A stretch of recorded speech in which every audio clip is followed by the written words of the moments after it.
देखो ध्यान से, ये कुछ एनिमेशंस हैं, आपको इजी लगेंगे।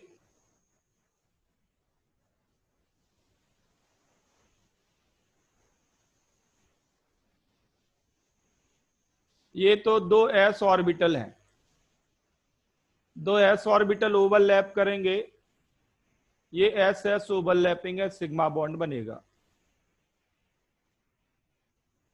इलेक्ट्रॉन डेंसिटी ओवरलैप्ड रीजन में सबसे ज्यादा होगी,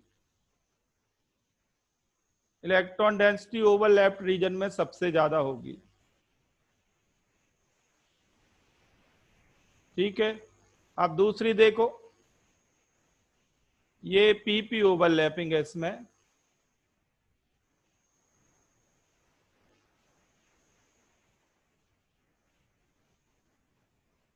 ये दो पी ऑर्बिटल हैं, ये तो ऐसे ये साइड में कर दिया, ये पी ऑर्बिटल है, ये पी ऑर्बिटल इससे एक्सिस को अप्रोच करे तो ये कौन सी ओवरलैपिंग है, एक्सियल या लेटरल? ये कौन सी ओवरलैपिंग है? लेटरल। अच्छा, अभी भी कंफ्यूजन चल रहा है? ये एक्सियल ओवरलैपिंग है, ये एक्सियल ओवरलैपिंग है। इलेक्ट्रॉन डेंसिटी दो न्यूक्लियस के बीच में बढ़ेगी, दिस इज एक्सियल ओवरलैपिंग।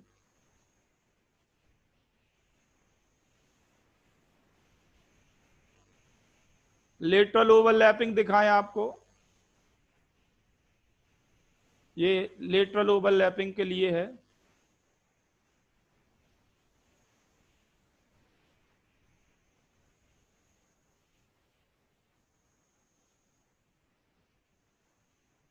इसको देखो, इस वाले फिगर को,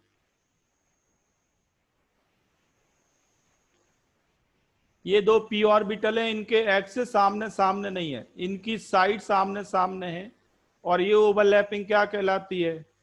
lateral overlapping. Side wise overlapping और लेटरल ओवरलैपिंग। बताओ, इलेक्ट्रॉन डेंसिटी दो न्यूक्लियस के बीच बढ़ेगी या न्यूक्लियर लाइन के ऊपर और नीचे बढ़ेगी? इलेक्ट्रॉन डेंसिटी कहां बढ़ेगी? न्यूक्लियर लाइन के ऊपर और नीचे, जो ओवरलैप पार्ट है वहां पे।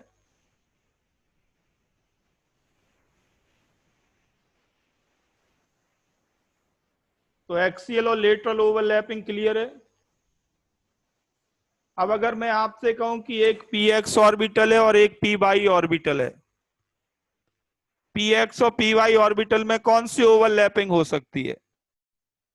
लेटरल और साइड वाइज या फिर एक्सियल? लेटरल और एक्सियल में कौन सी ओवरलैपिंग हो सकती है P X and P Y में?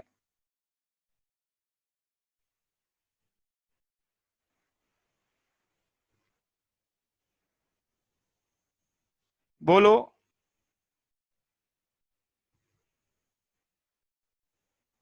आंसर है पी एक्स और पी वाई में जीरो ओवरलैपिंग होगी, ना तो लेटरल होगी ना एक्सियल होगी।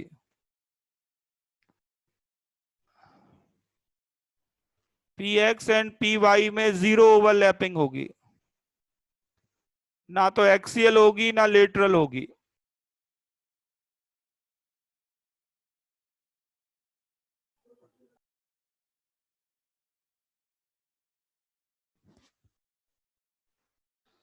इतना समझ में आ गया?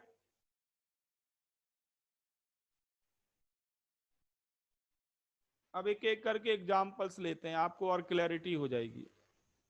देखो कैसे, लिखो आप, नेक्स्ट लिखो, प्रॉब्लम लिखो।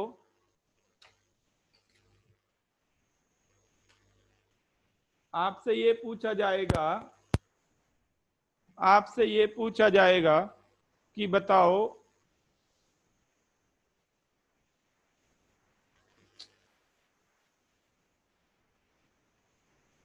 आपसे पूछा जाएगा कि बताओ HCl में कौन सा सिग्मा बॉन्ड है?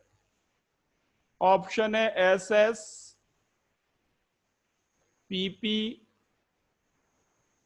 SP, एंड लास्ट ऑप्शन है अनप्रिडिक्टेबल।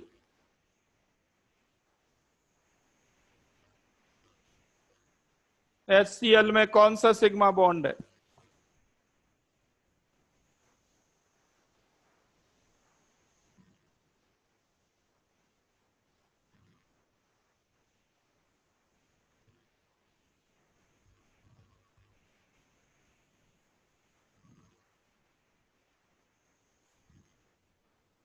तो कार्तिक आप बताओ डेफिनेशन, कोवेलेंट बॉन्ड कैसे बनता है according to valence bond theory?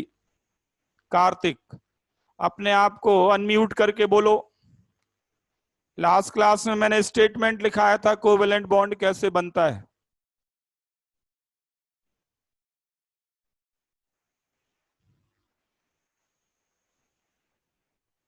Kartik sound आ रही है मेरी? Sir, by overlapping between half-filled atomic orbitals of valence half shells. Filled atomic orbitals of Valence shells. Valence shell. बिल्कुल ठीक है। तो हमें यह जानना हो कि कौन सा सिग्मा बॉन्ड है, तो आप क्या करो,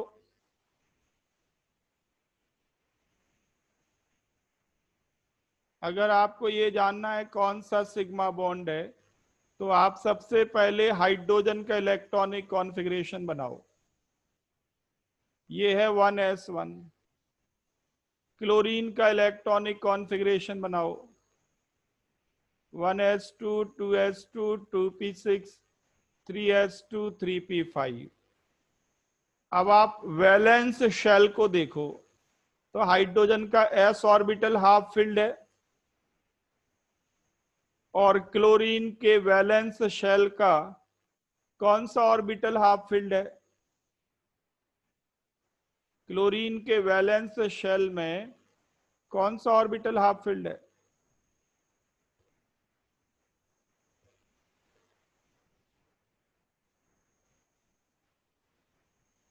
p ऑर्बिटल हाफ फिल्ड है। तो ये ओवरलैपिंग होगी sp, सिग्मा बॉन्ड का नाम होगा sp सिग्मा बॉन्ड।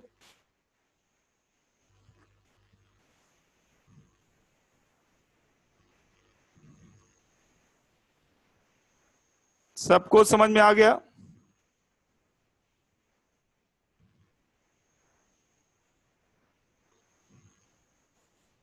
सोनी बेटा आपको मैं बता दूं, मैंने आज तो एंट्री दे दी, आगे से आपको मैं एंट्री नहीं दूंगा। आप हर एक क्लास में लगभग 30 मिनट्स लेट आती हो। नेक्स्ट क्लास से आपको एंट्री नहीं मिलेगी, मैं रिमूव कर दूंगा ग्रुप से आपको।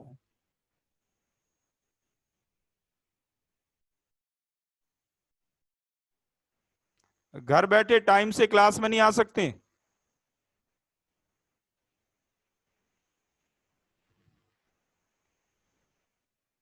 सोनी आवाज आ रही है मेरी बेटा? ये एक बार नहीं हुआ है, कई क्लासेस से मैं लगातार नोटिस कर रहा हूं।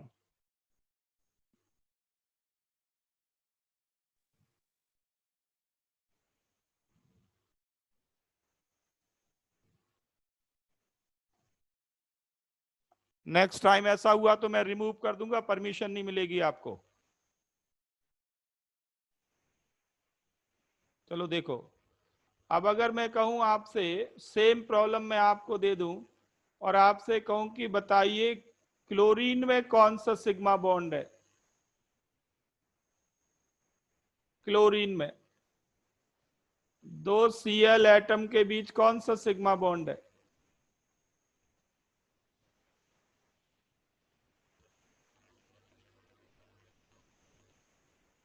तो pp सिग्मा बॉन्ड है।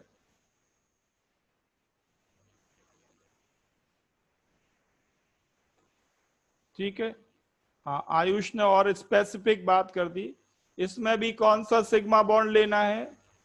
pz pz।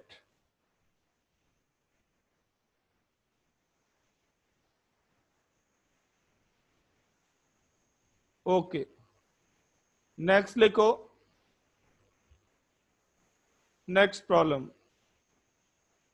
आप बताओ मुझे, ऑक्सीजन में डबल बॉन्ड है, दो ऑक्सीजन एटम के बीच डबल बॉन्ड है, ये O2 मॉलिक्यूल है। आप बताओ ये दोनों बॉन्ड क्या है? Both sigma, both pi,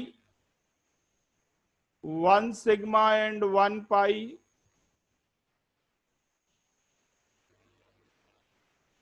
and unpredictable.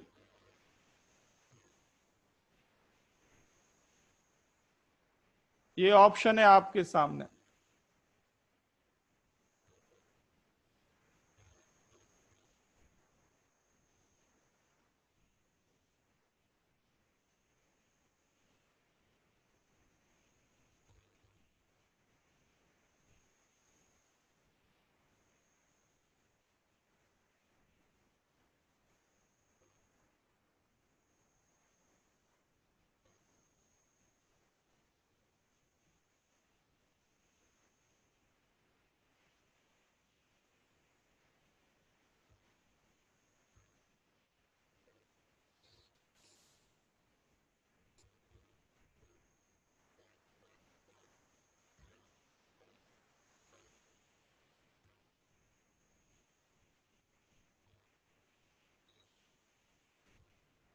देखो ये समझना हो कि ये कौन से बॉन्ड हैं, दोनों सिग्मा हैं या दोनों पाई हैं या वन सिग्मा और एक पाई है, तो फिर से आपको डेफिनेशन पे जाना पड़ेगा।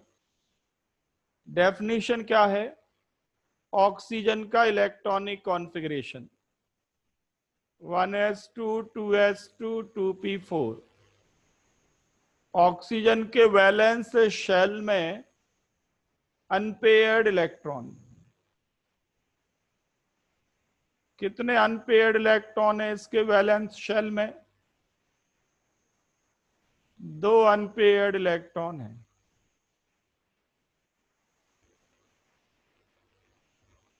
वैलेंस शेल में दो अनपेयर्ड इलेक्ट्रॉन है।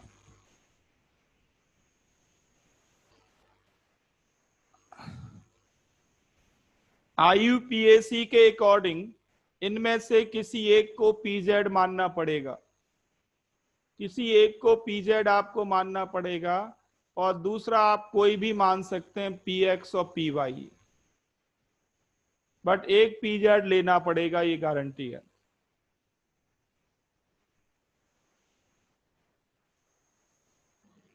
आपको मालूम है ये भी कि PX PY PZ एक दूसरे के परपेंडिकुलर होते हैं, सबको मालूम है ये। The orbitals Px, Py and Pz are perpendicular to each other.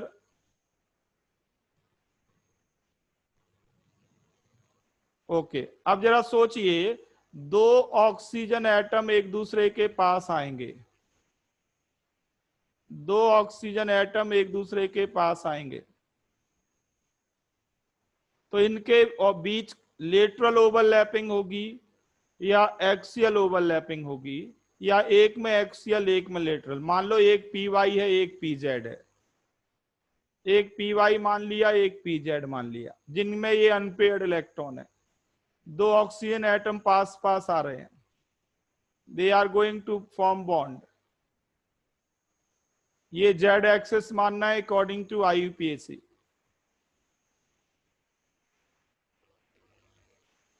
तो क्या होगा बताओ? क्या दोनों एक्सियल ओवरलैपिंग होंगी या दोनों लेटरल ओवरलैपिंग होंगी, या एक एक्सियल एक लेटरल?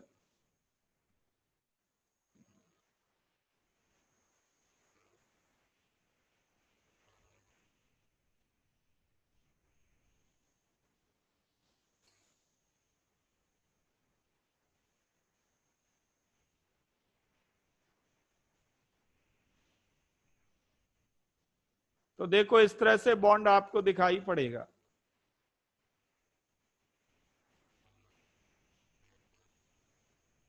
ये है, मान लेते हैं जेड एक्सिस, ये जेड एक्सिस है, ये हो गया PZ ऑर्बिटल, ये एक ऑक्सीजन का PZ, और ये दूसरे ऑक्सीजन का पीजेड। तो पीजेड पीजेड के बीच कौन सी ओवरलैपिंग हुई? लेटरल ओवरलैपिंग और एक्सियल ओवरलैपिंग हुई। ये इलेक्ट्रॉन डेंसिटी इस रीजन में बढ़ेगी। ठीक है, अब ये अगर पीजेड है तो इसके 90 डिग्री पे आपको पी वाई मिलेगा। पी एक्स लोगे तो वो भी 90 पे होगा।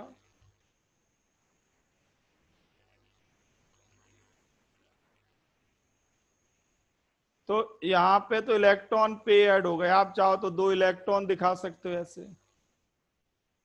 अब जरा सोचो, ये 2 ऑक्सीजन एटम पास पास आते जाएंगे तो इन ऑर्बिटल्स के बीच कौन सी ओवरलैपिंग होगी? इनके बीच लेटरल ओवरलैपिंग होगी। इनको मैं दूर दूर रख रहा हूं जिससे आपको क्लैरिटी रहे, फिगर बनाने में आसानी होती है। ये बता रहा है कि ये ओवरलैप करेंगे, इनकी साइड्स ओवरलैप करेंगी।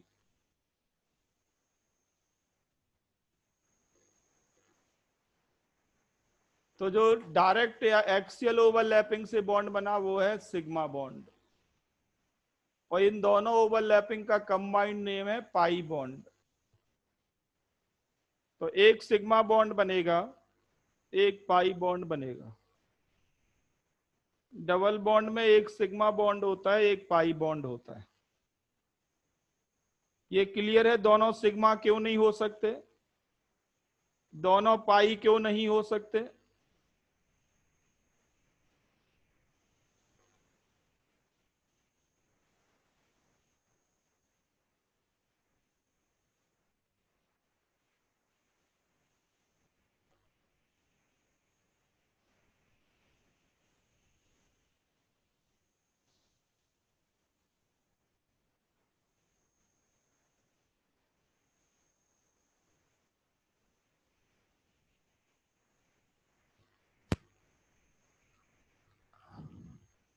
जल्दी बनाओ। बना लिया इसको?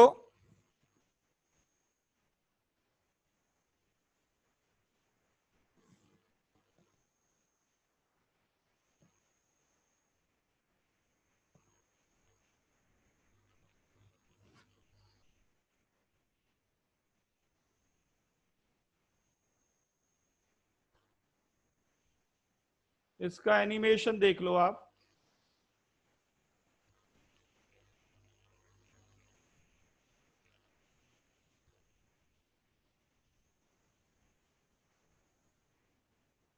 ये ध्यान दें आप,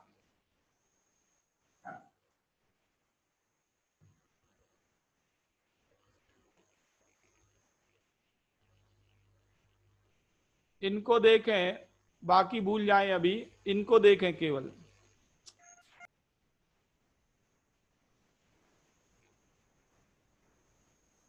ये जो मैं पास पास ला रहा हूं इन दोनों को, दिख रहा है सबको? तो ये जो रेड कलर से दिख रहा है ये पी वाई मान लो, ये पी जेड। जरा प्रैक्टिकली देखो आप खुद ही, जब ये इसके पास आएगा या ये इसके पास आएगा तो एक तो एक्सियल ओवरलैपिंग होगी, ये तो एक्सियल हुई, ये एक्सियल ओवरलैपिंग है। When they keep on coming closer to each other, दूसरा ऑर्बिटल किस तरह की ओवरलैपिंग करेगा? लेटरल।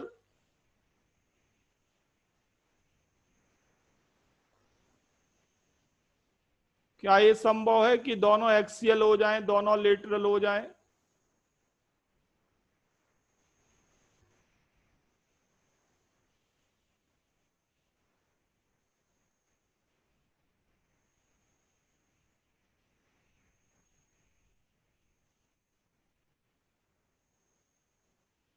समझ में आ गया? तो ये है O2 फॉर्मेशन, एक एक्सियल ओवरलैपिंग, एक लेटरल ओवरलैपिंग।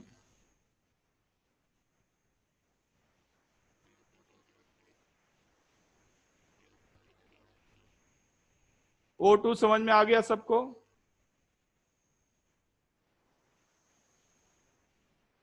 अब अगर कोई आपसे पूछे कि ठीक है, एक सिग्मा बॉन्ड है एक पाई बॉन्ड है, ओके, O2 मॉलिक्यूल के पास लॉन पेयर्स कितने? Lawn pairs 4। अब बताओ, ये जो सिग्मा और पाई बॉन्ड है ऐसे लिखते हैं, एक किसी को सिग्मा लिख दो, दूसरे को पाई। सिग्मा बॉन्ड किस किस की ओवरलैपिंग से बना? PZ PZ. और पाई बॉन्ड किसकी ओवरलैपिंग से बना? आप कह सकते हैं पीएक्स पीएक्स ओवरलैपिंग, या फिर क्या कह सकते हैं, PY PY overlapping.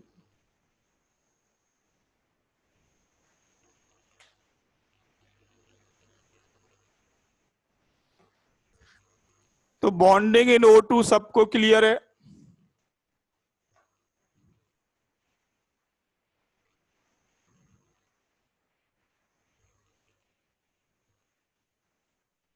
Okay, next example ले लें, एक ट्रिपल बॉन्ड का एग्जांपल लेते हैं।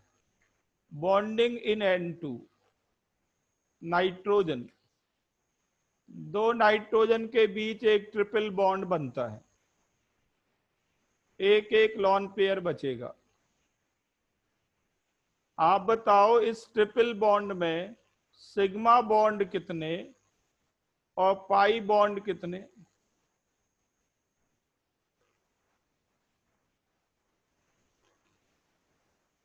ट्रिपल बॉन्ड में सिग्मा बॉन्ड कितने और पाई बॉन्ड कितने?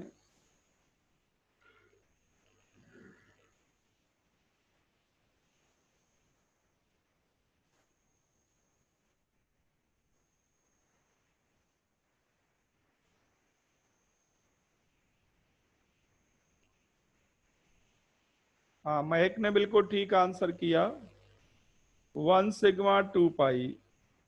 लगभग बच्चों ने करेक्ट आंसर किया, 1 सिग्मा 2 पाई।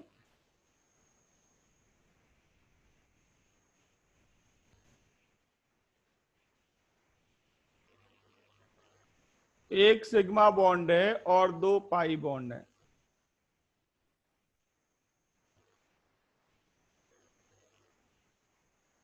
जिनको ये समझ में नहीं आया वो नाइट्रोजन का इलेक्ट्रॉनिक कॉन्फ़िगरेशन बनाए।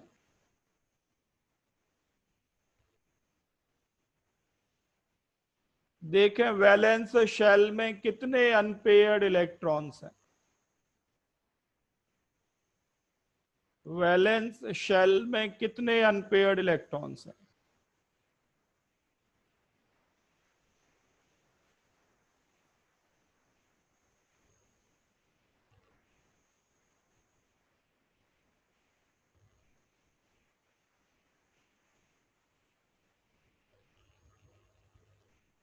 वैलेंस शेल में 3 अनपेयर्ड इलेक्ट्रॉन्स हैं, मतलब नाइट्रोजन 3 बॉन्ड बनाने वाला है,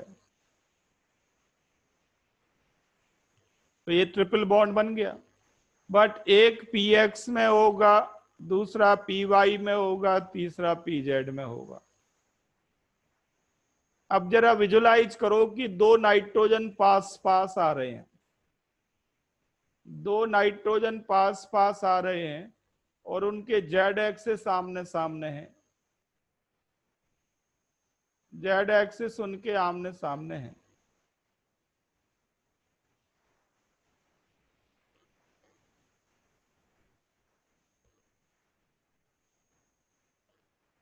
तो कितने सिग्मा बॉन्ड बनेंगे और कितने पाई बॉन्ड बनेंगे?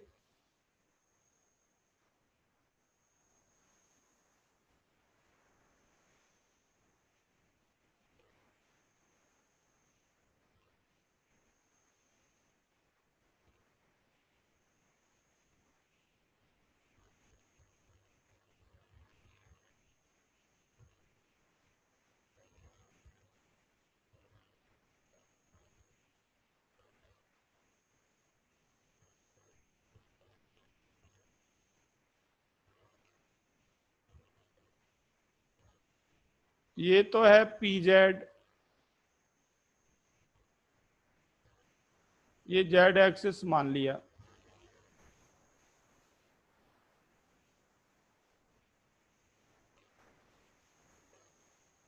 ये दो एन एटम है, एक इलेक्ट्रॉन तो pz में है, आप इलेक्ट्रॉन भी दिखा सकते हैं।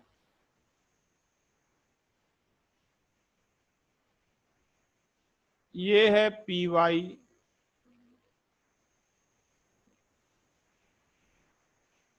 py या px में कुछ भी मान सकते हैं आप। ये दूसरा ऑर्बिटल हो गया, 90 डिग्री पे है।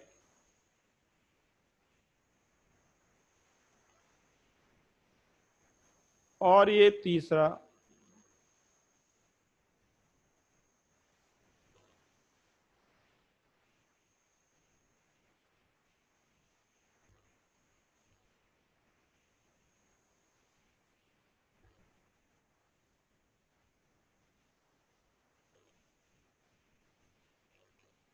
अब जरा सोचिए, ये दो एन एटम पास पास आ रहे हैं बॉन्डिंग करने के लिए, कितनी एक्सियल ओवरलैपिंग पॉसिबल है और कितनी लेटरल ओवरलैपिंग पॉसिबल है।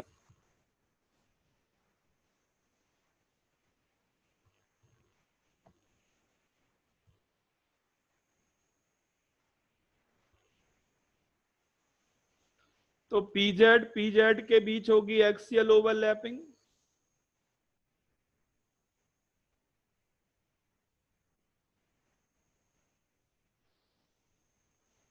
pz pz के बीच एक्सियल, और ये दोनों जो सेम प्लेन में होंगे बिल्कुल, इनके बीच कौन सी ओवरलैपिंग होगी।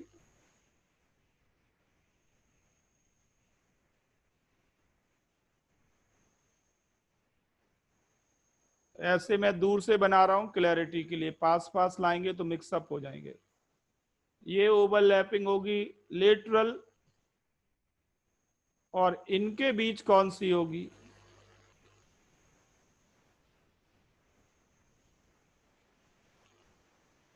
इनके बीच भी लेटरल ही होगी।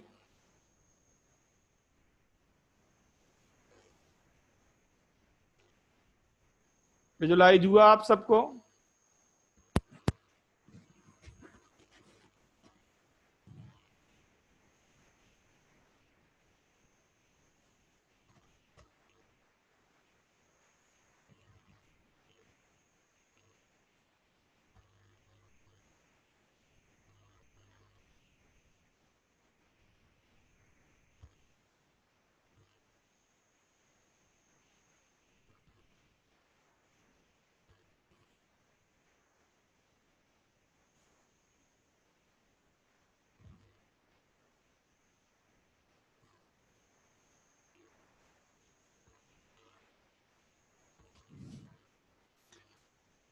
तो N2 में एक sigma bond, N2 pi bonds हैं। यहां तक क्लियर है सबको।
चलो ठीक है, इसका एनिमेशन देखो।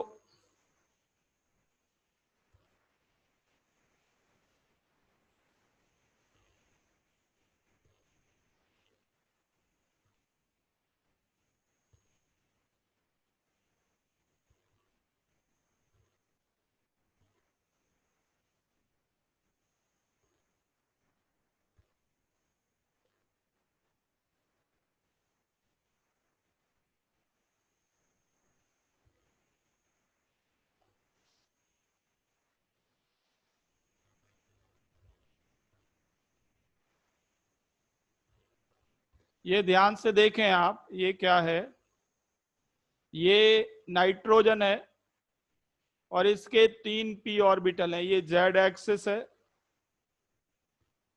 ये उसके वर्टिकल और ये उसके वर्टिकल। तो ये जेड मान लो, ये पी एक्स मानो तो ये पी वाई।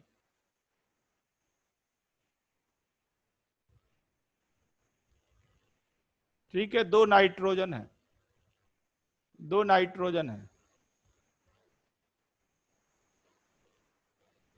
ये 2 नाइट्रोजन है। ध्यान से देखें तो एक ओवरलैपिंग एक्सियल,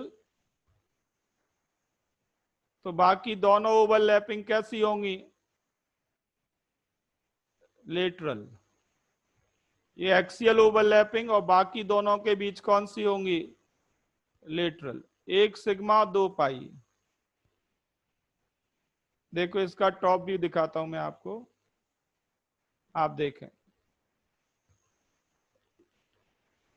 हो रही है लेटरल, 1 एक्सियल और 2 लेटरल।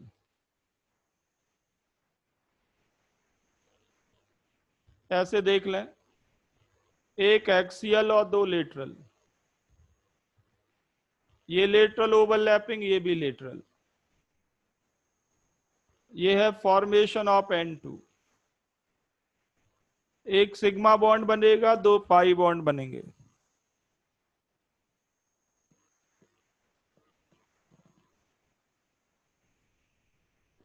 विजुलाइज हो गया सबको?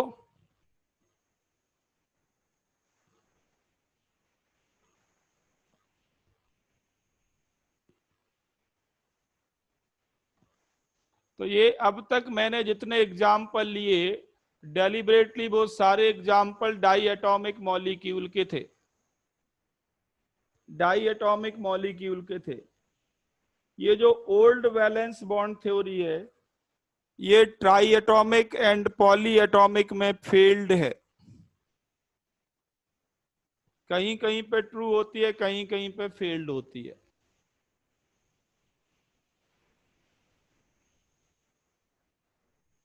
ठीक है, तो लिखो पहले एक और इंपॉर्टेंट पॉइंट है, वो है thermodynamics of covalent bond formation. Write down thermodynamics, thermodynamics of formation of covalent bond।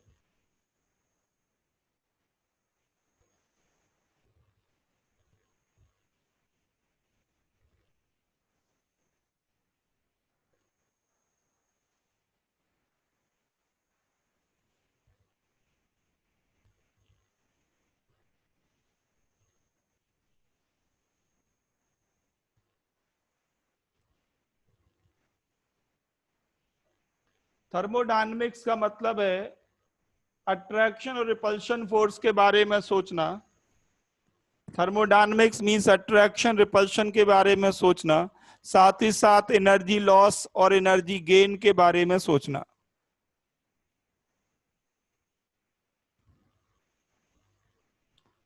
जब कोवेलेंट बॉन्ड बनता है तो कितनी एनर्जी का लॉस हुआ, कितनी एनर्जी का गेन हुआ, कब बॉन्ड बना, ये सारे कंसिडरेशन आपको करने हैं।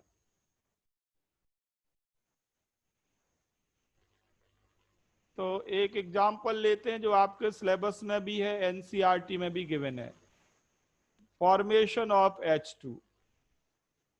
एक सिंपल एग्जांपल मैं ले रहा हूं, फॉर्मेशन ऑफ H2। ये 2 H एटम है, 2 H एटम है। आप इनके नाम रख सकते हैं ए और बी, कोई प्रॉब्लम नहीं, इनके नाम रख सकते हैं आप ए और बी। ये न्यूक्लियस है और दोनों के पास एक एक इलेक्ट्रॉन है। ये मान लो HA और ये HB।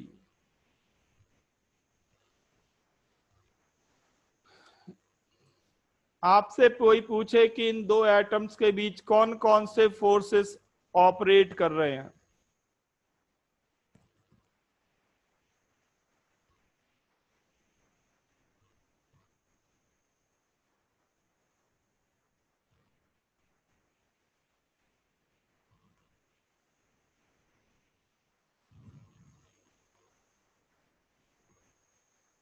बना लिया इस फिगर को?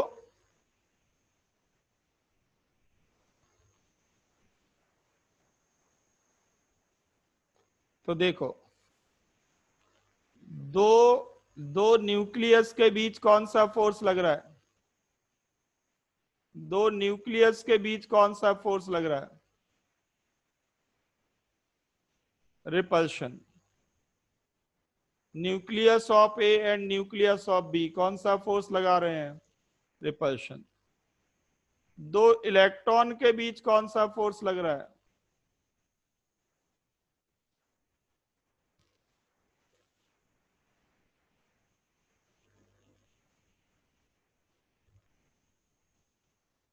दो इलेक्ट्रॉन के बीच कौन सा फोर्स लग रहा है?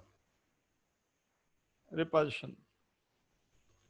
तो रिपल्शन फोर्स दो तरह के, nucleus of A and nucleus of B,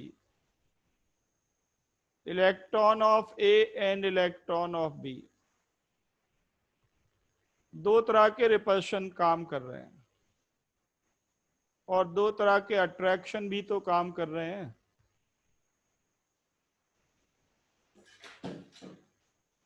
दो तरह के फोर्स ऑफ अट्रैक्शन भी तो लग रहे हैं।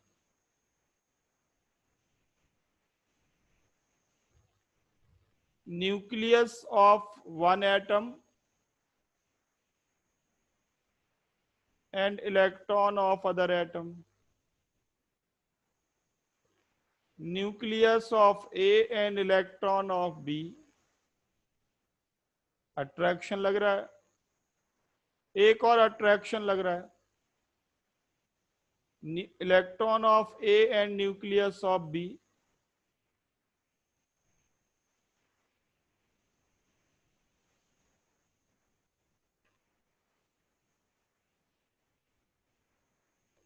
Electron of A and nucleus of B. तो जब दो एटम पास पास आते हैं तो ये फोर्सेस ऑपरेट होते हैं।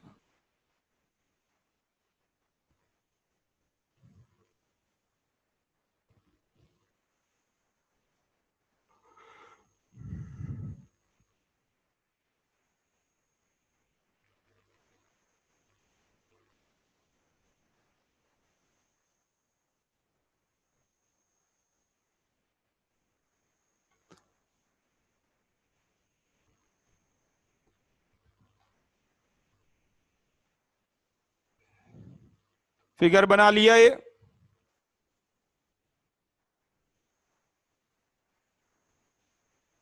तो ये फोर्सेस ऑपरेट होते हैं। अब आप मुझे बताएं, अब कार्तिक पूछ रहा है कोई नया कंसेप्ट है क्या?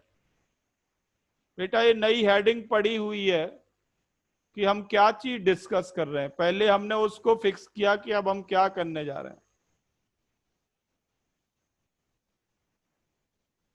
कोवेलेंट बॉन्ड फॉर्मेशन से रिलेटेड थर्मोडायनेमिक्स, मतलब एनर्जी लॉस और गेन की बात अब हम डिस्कस कर रहे हैं।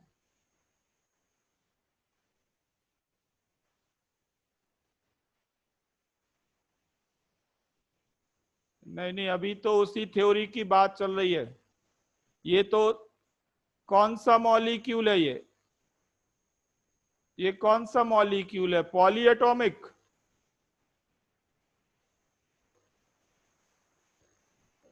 मैंने अभी क्या कहा था बेटा?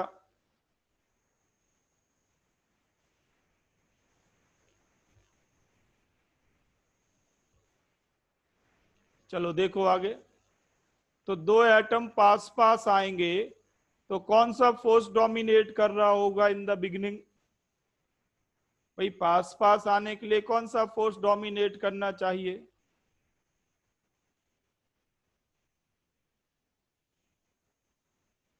जब ये दो एटम पास पास आएंगे तो अट्रैक्शन डोमिनेट कर रहा होगा गारंटीड, तभी पास पास आएंगे, वरना क्यों आएंगे?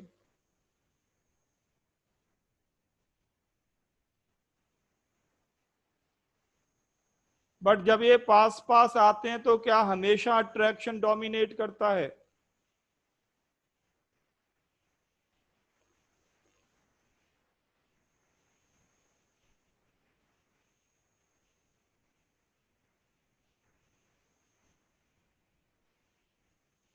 हमेशा अट्रैक्शन डोमिनेट नहीं करता।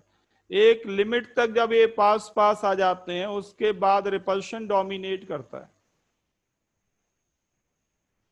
ये ग्राफ के थ्रू ज्यादा क्वेश्चंस आए हैं तो इसका ग्राफ बनाओ। एनसीईआरटी में इसका ग्राफ गिवन है, और एक बार बना लो फिर आपको एनसीईआरटी में बताते हैं कहां पे है।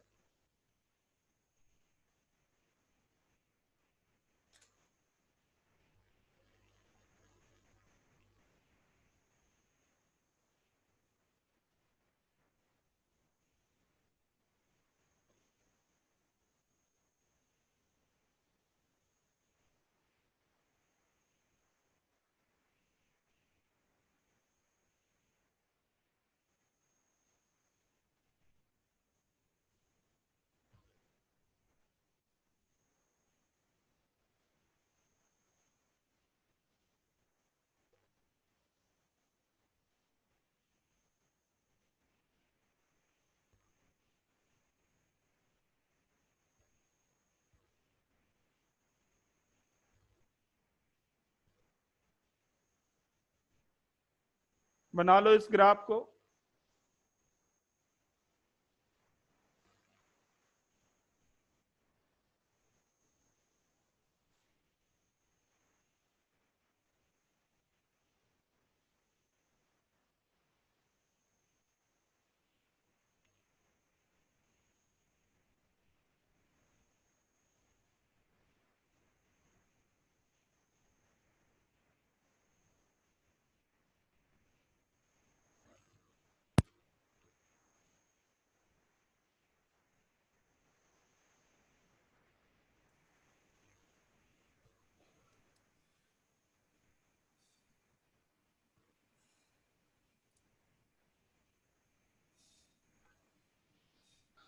इस ग्राफ में एक्स एक्सिस पे तो लेना है आपको सेपरेशन। किसके बीच सेपरेशन? एटम्स के बीच सेपरेशन। और इस एक्सिस पे लेना है आपको पोटेंशियल एनर्जी।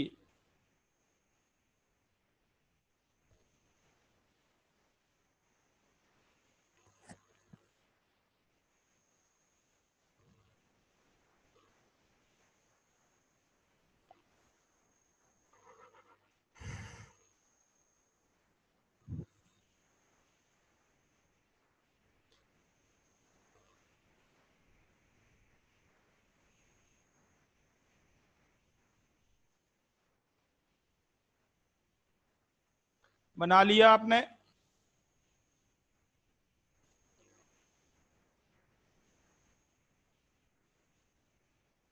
अब ध्यान दें, ये जो मिनिमम पॉइंट है, मिनिमम पॉइंट, मिनिमम पॉइंट का मतलब क्या है ये देख लें आप। मिनिमम पॉइंट का मतलब ये है कि दो एटम के बीच बॉन्ड बन गया।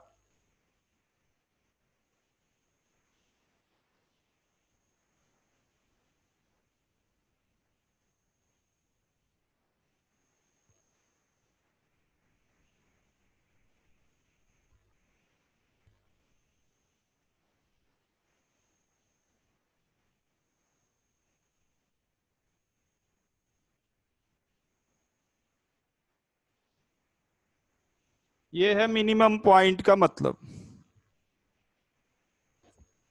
जब इलेक्ट्रॉन की शेयरिंग हो जाएगी, जब इलेक्ट्रॉन की शेयरिंग हो जाएगी, वो है corresponding to this minimum point.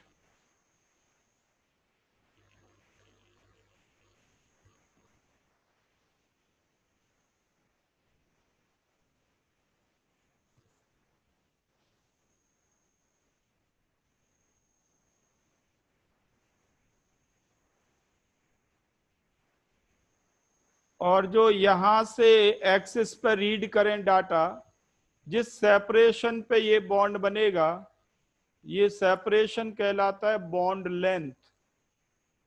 मैं BL लिख रहा हूं, ये पैरामीटर कहलाएगा बॉन्ड लेंथ।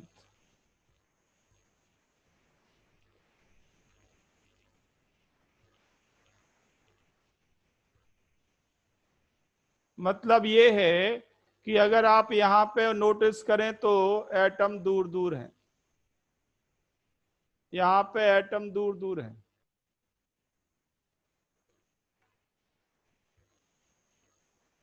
ये अलग अलग स्टेजेज हैं एटम्स की। एक ये स्टेज ऐसे सोचें, एक ये स्टेज।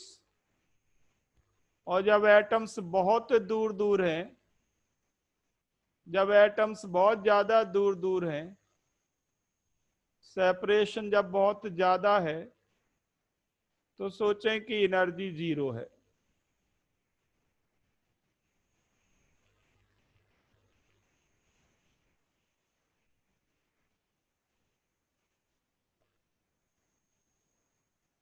रियलिटी यही है कि दो एटम लगातार पास पास आ रहे हैं, सेपरेशन कम हो रहा है। वो लगातार पास पास आ रहे हैं, सेपरेशन कम हो रहा है, और यहां पे ओवरलैपिंग हो गई, बॉन्ड बन गया।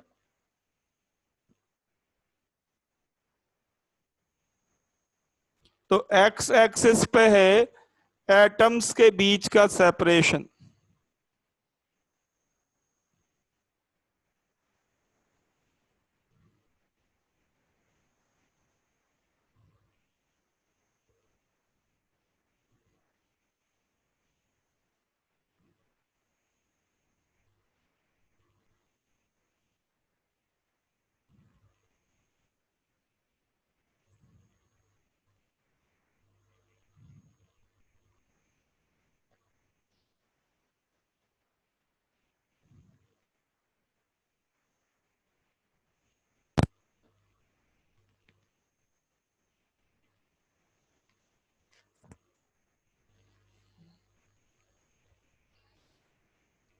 बना लिया इतना।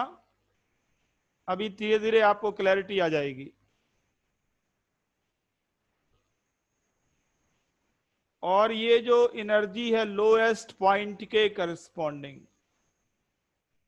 लोएस्ट पॉइंट के करस्पॉन्डिंग जो एनर्जी है, इसको कहते हैं bond formation energy.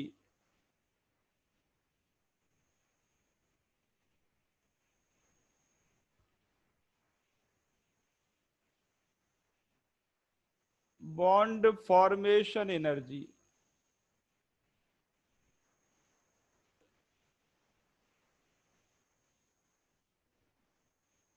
Simply bond energy भी कह सकते हैं।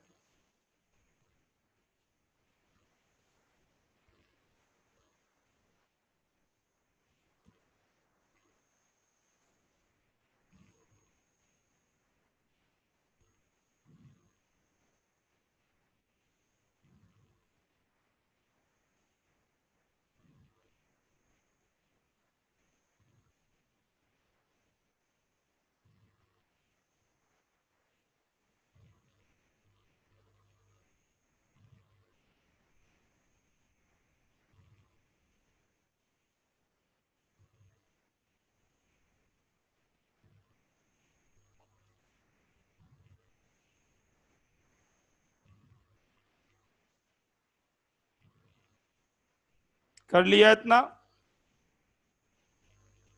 अब ध्यान दें फर्दर, इस ग्राफ के लोएस्ट पॉइंट के राइट में, लोएस्ट पॉइंट के राइट में अट्रैक्शन डोमिनेट करता है ओवर रिपल्शन। और इस ग्राफ के लोएस्ट पॉइंट के लेफ्ट में रिपल्शन डोमिनेट करता है ओवर अट्रैक्शन। और इस लोएस्ट पॉइंट पे क्या होता है? लोएस्ट पॉइंट पे नेट फोर्स जीरो होता है। नेट फोर्स जीरो का मतलब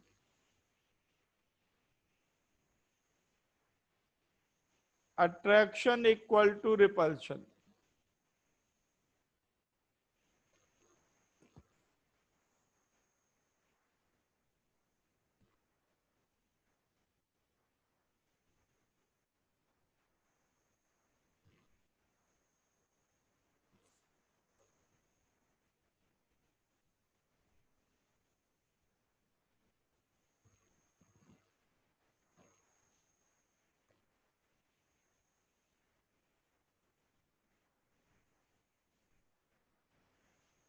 बना लिया इसको।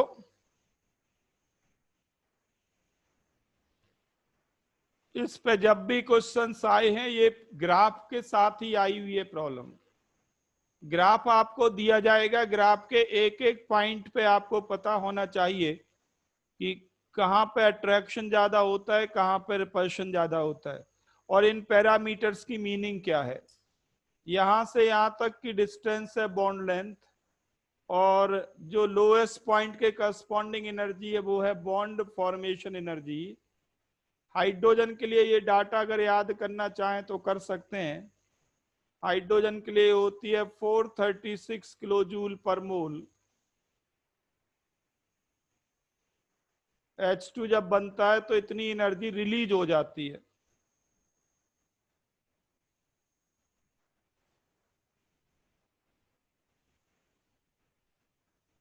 डाटा याद नहीं करने सबके। हाइड्रोजन का याद रह गया तो ठीक है, नहीं रह गया तो भी कोई बात नहीं।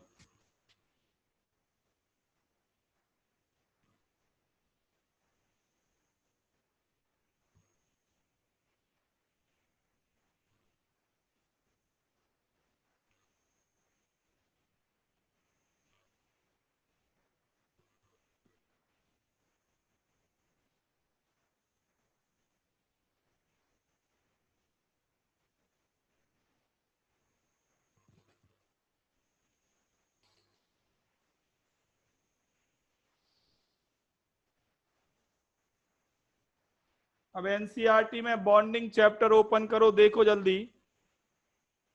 फिगर 4.8, फिगर 4.7, 4.8 दोनों इसी से कनेक्टेड हैं।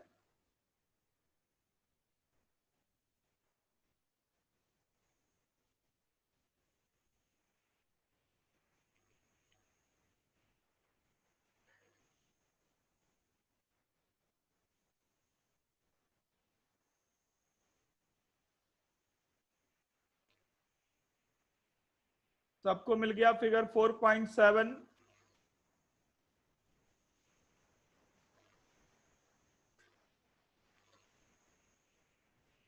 4.7 में तो बताया उन्होंने attractive and repulsive forces. Attractive forces में एक का न्यूक्लियस, दूसरे का इलेक्ट्रॉन।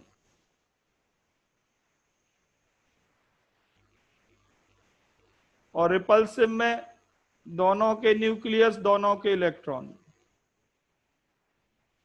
फिगर 4.7 में तो वो ये बता रहे हैं दो तरह के फोर्सेस हैं, अट्रैक्टिव, रिपल्सिव। फिगर 4.8 देखो।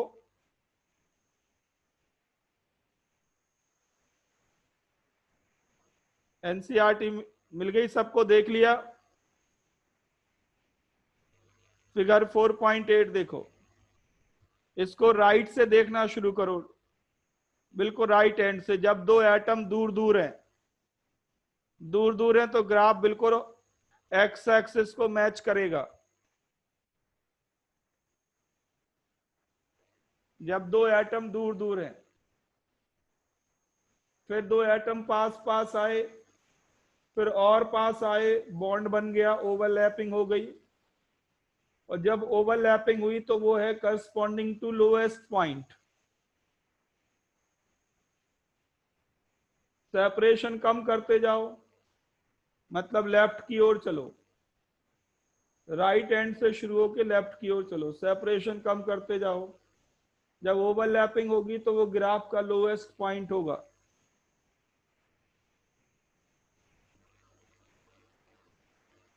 मिल गया आप सबको? इसमें एक और डाटा गिवन है कि जब दो हाइड्रोजन एटम में ओवरलैपिंग होती है तो न्यूक्लियर सेपरेशन होता है 74 पिकोमीटर। 74 पिकोमीटर होता है। इसका मतलब है कि एच एच बॉन्ड लेंथ कितनी, एच एच बॉन्ड लेंथ कितनी, 74 पिकोमीटर।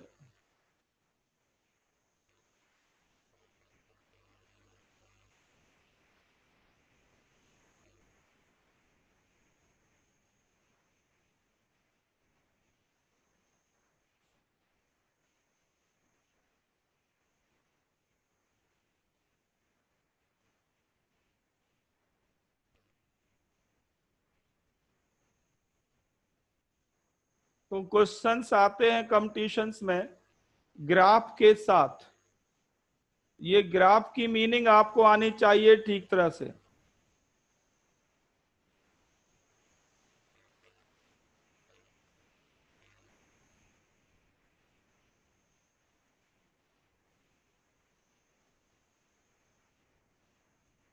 अच्छा बेटा 435.8 और 436 में क्या अंतर है?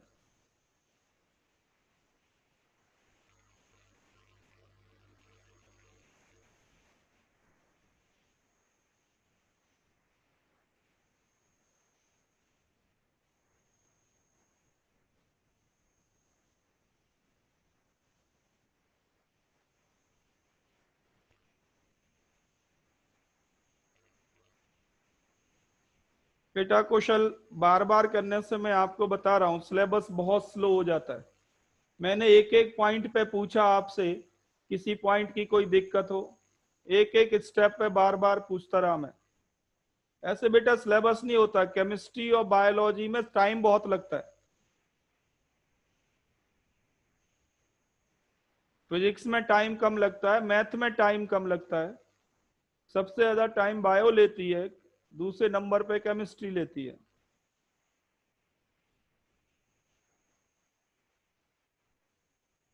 तो बेटा फिर टाइमली सिलेबस खत्म नहीं होगा। नवंबर दिसंबर आ जाएगा, जनवरी आ जाएगी, फिर आप कहोगे कि सिलेबस नहीं हो रहा, फास्ट करो।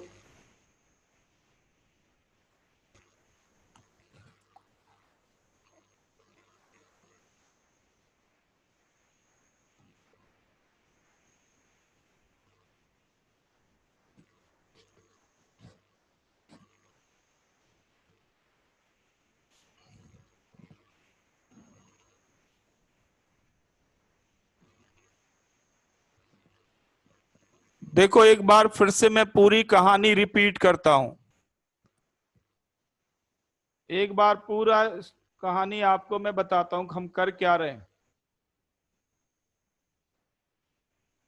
हम डिस्कस कर रहे हैं thermodynamics of the formation of covalent bond. आपको मालूम है कि कोवेलेंट बॉन्ड बनेगा बाय शेयरिंग ऑफ इलेक्ट्रॉन्स। जब इलेक्ट्रॉन की शेयरिंग होनी होती है या शेयरिंग करनी है अगर हमें, तो दो एटम को पास पास लाना पड़ेगा। और जब दो एटम पास पास आते हैं तब क्या होता है, फोर्सेस में क्या चेंज आते हैं, एनर्जी में क्या चेंजेज आते हैं, वो सारा डिस्कशन ही कहलाता है थर्मोडायनेमिक्स। थर्मो मतलब एनर्जी, डायनामिक मतलब मोशन, तो मोशन की एनर्जी।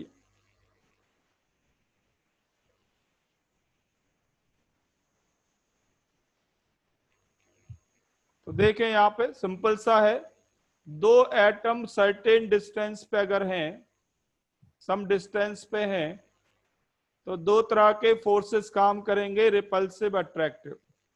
रिपल्सिव फोर्सेस दो एटम के न्यूक्लियाई के बीच, दो एटम के इलेक्ट्रॉन के बीच। अट्रैक्टिव फोर्सेस लगेंगे एक का न्यूक्लियाई दूसरे का इलेक्ट्रॉन। अब अगर ये दो एटम पास पास आ रहे हैं, then attraction force must dominate repulsion. It must dominate. Only then the two atoms can come closer.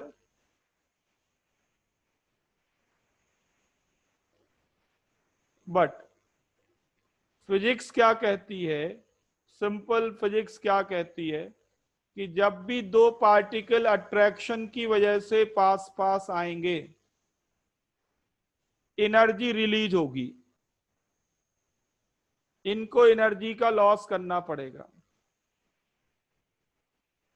इसको ऐसे समझ सकते हैं कि दो पर्सन में दोस्ती अगर होती है, पास पास आना मतलब दोस्ती होना, फ्रेंडशिप होना। अगर दो लोगों में दोस्ती करनी है, फ्रेंडशिप करनी है, तो what should be the condition? Condition ये है कि उन दोनों को अपना ईगो सेक्रीफाइस करना पड़ेगा।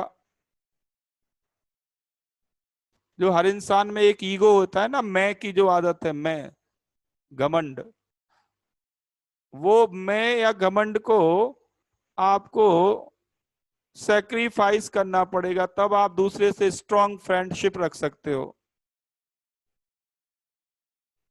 बिल्कुल कॉमन सेंस है और ये साइंस है, ये साइंस है। दो एटम पास पास आएंगे, उनके बीच बॉन्ड बनेगा, then they must lose energy.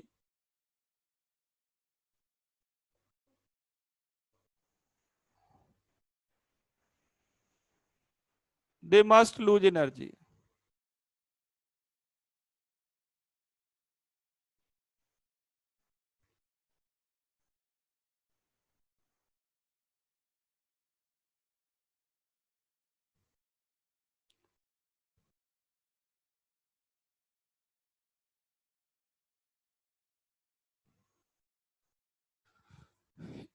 ये सभी के लिए बेटा, लेटरल और साइड वाइज ओवरलैपिंग की बात नहीं हो रही है, ये बिल्कुल सामान्य बात हो रही है।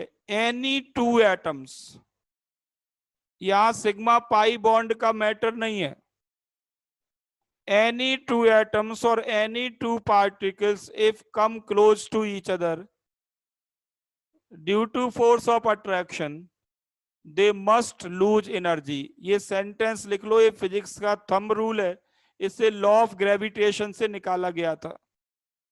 लॉ ऑफ ग्रेविटेशन जब आप पढ़ेंगे तो आपको वहां पे बिल्कुल यही सीधा सीधा लिखाया जाएगा। मैं फिर से बोल रहा हूं एक बिल्कुल blind sentence, any two particles, any two particles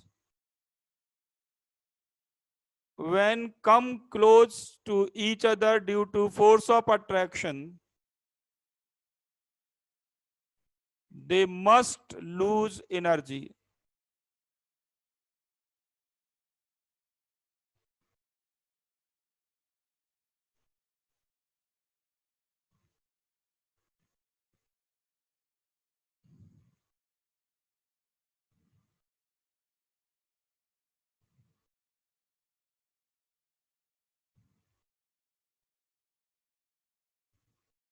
और जब वो एनर्जी का लॉस करेंगे तो ज्यादा स्टेबल होंगे, ऑब्वियस सी बात है। Less energy more stable, more energy less stable.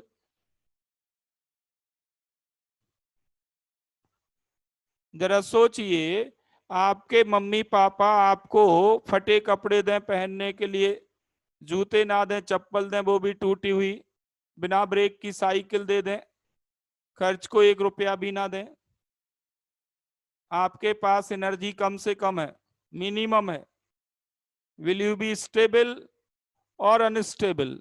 एक घर में बैठे रहोगे या चारों तरफ घूम रहे होगे?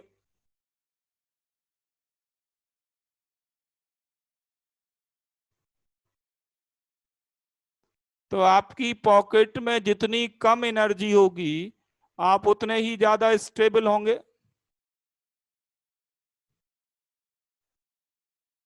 पॉकेट में जितनी ज्यादा एनर्जी होगी उतने ही ज्यादा अनस्टेबल होंगे। अब जरा कॉमन सेंस लगाओ, बॉन्डिंग किस लिए होती है? बिल्कुल पहली क्लास में जाओ, बॉन्डिंग किस लिए होती है? स्टेबिलिटी के लिए। और अगर किसी एटम को स्टेबल होना है तो वो एनर्जी गेन करेगा या लूज करेगा?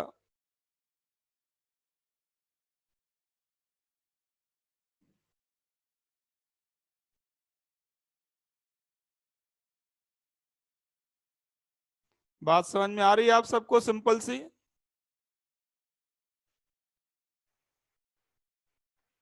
ठीक है, बट पॉइंट ये है कि जब ये दोनों पास पास आ रहे हैं, पास पास आ रहे हैं, इलेक्ट्रॉन की शेयरिंग हो गई है, इसके बाद क्या होगा? तो ये ग्राफ आपको ये बताता है कि ये जो लोएस्ट पॉइंट है उस पे इलेक्ट्रॉन की शेयरिंग हुई, यहां लगातार एनर्जी कम होती जा रही है, कम होती जा रही है, कम होती जा रही है, लोएस्ट हो गई। लोएस्ट मतलब सबसे ज्यादा स्टेबल हो गया सिस्टम, दो H एटम या एनी टू एटम सबसे ज्यादा स्टेबल हो गए, इसी को कहते हैं बॉन्ड बन गया।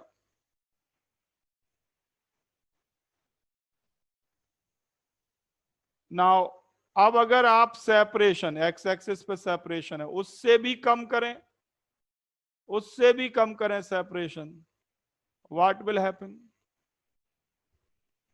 कौन सा फोर्स डोमिनेट करेगा? लोएस्ट पॉइंट के अगर हम ऑल लेफ्ट में जाएं, कौन सा फोर्स डोमिनेट करेगा? रिपल्शन। रिपल्शन डोमिनेट करेगा मतलब एनर्जी बढ़ने लगेगी, दोनों अनस्टेबल होने लगेंगे, मॉलिक्यूल टूटने लगेगा।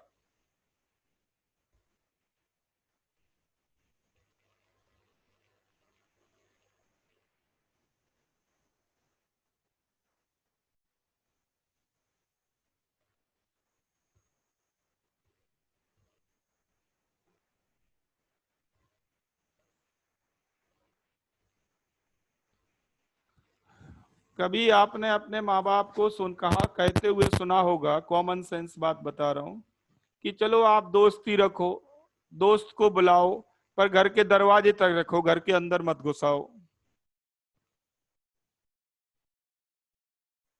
आपके पेरेंट्स आपको कई बार एडवाइस देते होंगे कि ठीक है दोस्ती रखो, दोस्त को बुलाओ, पर दरवाजे पे ही बात करके लौटा दो, घर के अंदर मत लाओ।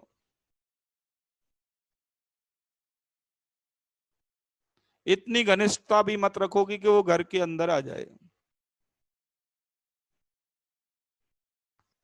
तो वो प्रैक्टिकल बात कर रहे हैं, वो एक्सपीरियंस्ड बात कर रहे हैं कि एक लिमिट तक तो ठीक है दोस्ती चलती है, उससे भी अगर क्लोज आते हैं तो फिर रिपल्शन डोमिनेट करता है और बहुत जल्दी दोस्ती टूटती है। दोस्ती टूटती ही नहीं है, लड़ाई भी होती है।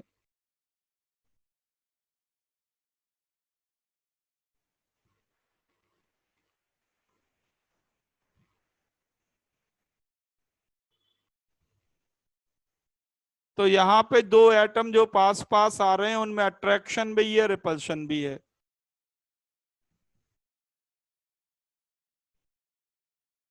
लोएस्ट पॉइंट तक ठीक है, लोएस्ट पॉइंट पे अट्रैक्शन और रिपल्शन एग्जैक्टली बैलेंस्ड है, वहां तक तो ठीक है।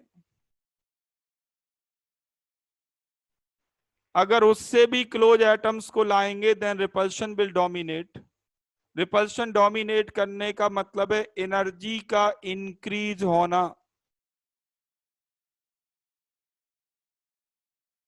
एनर्जी का बढ़ना। अभी मैंने 3-4 बार एक सेंटेंस बिल्कुल बोला कि एनर्जी कम होने का क्या मतलब है? एनर्जी कम होने का मतलब है atoms are coming closer, particles are coming closer. और एनर्जी बढ़ने का क्या मतलब है?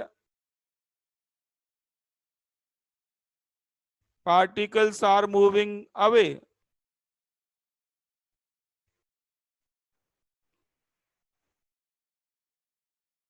मतलब सिस्टम अनस्टेबल हो रहा है।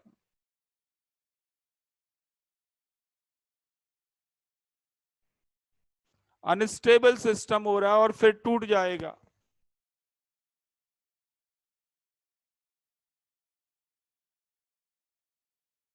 तो आपसे पूछा जाए कि मॉलिक्यूल बताओ इस पॉइंट पे ज्यादा स्टेबल है या इस पॉइंट पे ज्यादा स्टेबल है, तो यहां तो अनस्टेबल होने लगा। और पॉजिटिव एनर्जी का मतलब है practically no bond at all, they are not close to the. अगर मैं बात करूं बॉन्ड फॉर्मेशन की, तो पॉजिटिव एनर्जी पॉसिबल ही नहीं होती है। ये तो फिजिक्स के टर्म में हमने बना रखा है। ग्रेविटेशन चैप्टर में इसकी पूरी इक्वेशन पढ़ाई जाएगी, डेरिवेशन सिखाया जाएगा ग्रेविटेशन में, इसका डेरिवेशन भी है फिजिक्स में। ये जो ग्राफ बना है इस इक्वेशन का डेरिवेशन भी है, फिजिक्स के ग्रेविटेशन चैप्टर में आएगा। अभी हमें उसके डिटेल में नहीं जाना कि इक्वेशन क्या है। मोटी मोटी बात यह है कि ये ग्राफ बना हुआ आएगा, आपको पैरामीटर्स पता होने चाहिए। लोएस्ट पॉइंट के करस्पॉन्डिंग जो एनर्जी होगी उसका नाम क्या है? बॉन्ड फॉर्मेशन एनर्जी, और जब ओवरलैपिंग हुई तो उस पॉइंट तक सेपरेशन क्या है, बॉन्ड लेंथ।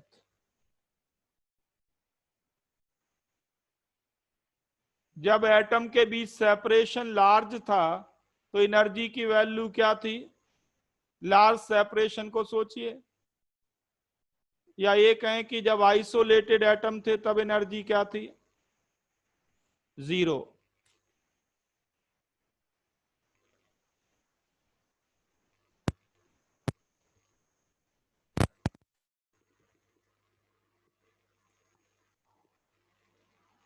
आ गया समझ में सबको?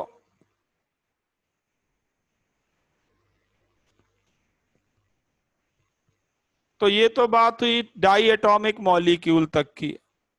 अब जो ओल्ड वैलेंस बॉन्ड थ्योरी है वो पॉली एटॉमिक में कहीं कहीं पे फिट होती है, कहीं कहीं पे फेल्ड होती है। तो हम दोनों चीजें करेंगे।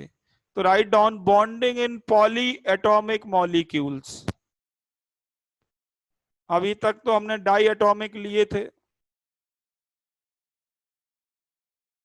एक ही एग्जाम्पल लूंगा क्योंकि ये थ्योरी मेनली फेल्ड है, तो एक एग्जाम्पल से आपको समझाएंगे फेल्ड क्यों है, फिर मॉडर्न थ्योरी पे आएंगे।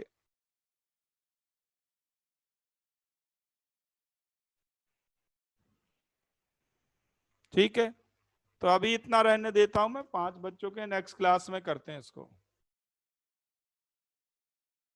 पिछला लेक्चर मैंने सारे